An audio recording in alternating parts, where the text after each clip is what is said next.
انقلبت في الجزائر، انقلبت. في هذا الفيديو صدمة وانهيار الإعلام الجزائري بعد فوز السنغال على الجزائر ومنح اللقب للمغاربة.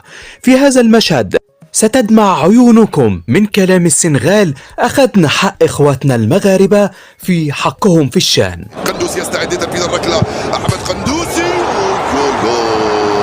ضيعها وفازت السنغال، ضيعها ضربت في العارضة الأفقية وفازت السنغال.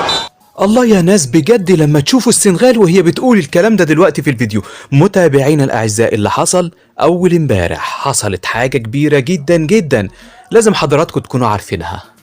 الجزائر قررت ان هي تعيد المباراة مرة اخرى، وعرضت على 14 دولة الامر، وتم التصويت بلا مليون لا. لم يتم اعادة مباراة السنغال والجزائر مرة اخرى، ولكن